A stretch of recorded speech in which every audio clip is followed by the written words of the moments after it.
Վանո Խոջաբեկյանի 150-ամյակը Հայաստանի ազգային պատկերասրահի Ջոտոյի արվեստանոց թանգարանը նշում է հատուկ ցուցադրությամբ։ Արվեստասերների գնահատմանը ներկայացնելով Թիֆլիսահայ հայտնի գծանկարչի պատկերասրահի ֆոնդերում պահվող 161 ստեղծագործություններից ընդամենը 55-ը։ Վավերագրող հայացքը Վանո Խոջաբեկյան 150 խորագրի ներքո ներկայացվում են Խոջաբեկյանի մատիտի ներքո կենթանություն առած թիֆլիսյան գունագեղ կոլորիտն ու մարդկային կերպարները, որոնք Թիֆլիսի բազմազգ մշակութային խառնարանում ամեն օր ստեղծագործական ոգեշնչում էին պարգևում նկարչին։ Լիարժեք տիրապետում էր գծին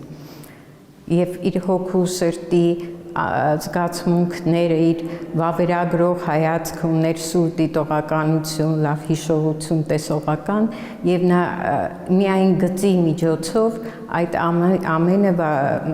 նկարում էր հիշողությամբ մեծ մասամբ։ Խոջաբեկյանը Թիֆլիսյան հայտնի ինքնուսներից մեկն էր, նկարչության դասերը ստացել է մեծ ընդհատումներով 1916-17 թվականներին Թիֆլիսի գեղարվեստը խրախուսող Կովկասյան ընկերության նկարչության դպրոցում։ Թեև ստեղծագործել է ընդամենը 7 տարի, բայց թողել է ծավալուն մի ժառանգություն, ըստ էության ստեղծելով հին Թիֆլիսի գեղարվեստական վավերագրությունը։ Նրա գործերում արձանագրված թիֆլիսյան ոգին, վրացիների, հայերի եւ մյուս ազգերի տոնական ծիսական ավանդույթները, բացի գեղարվեստական փաստ լինելուց, այսօր արդեն նաեւ եզակի սկզբնաղբյուրի նշանակություն են ձեռք բերել։ Նրան անվանում էին ազգագրագետ նկարիչ, քանի որ այդ թվերին արդեն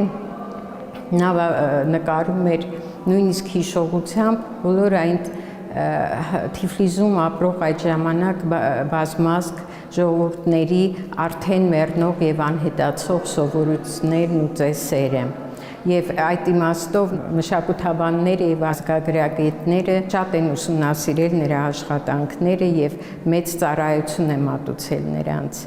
Պահպանելով հավատարմությունը վրացահայ նկարիչների կյանքն ու ժառանգությունը հանրահռչակելու սկզբունքին, հոբելյանական ցուցահանդեսը ներկայացնում է հենց Ջոտոյի արվեստանոց թանգարանը։ Ջոտոյի եւ Խոջաբեկյանի հանդիպումը տեղի էր ունեցել նույն գեղարվեստը խրախուսող Կովկասյան ընկերության նկարչության դպրոցում, որից խորապես տպավորվել էր Գևորգ Գրիգորյանը, իսկ Վանոյի մահվան առիթով գրված մահախոսականում Ջոտոն նրան համարում է արժանիորեն չգնահատված նկարիչ, երբ խոսքը մի նկարչի մասին է, որը ցուցադրվել է Թբիլիսիում, Երևանում, Պոլսում, Նյու Յորքում, Լվովում եւ որով ժամանակին հիացել են Արշիլ Գորկին, Մայակովսկին եւ Եսենինը։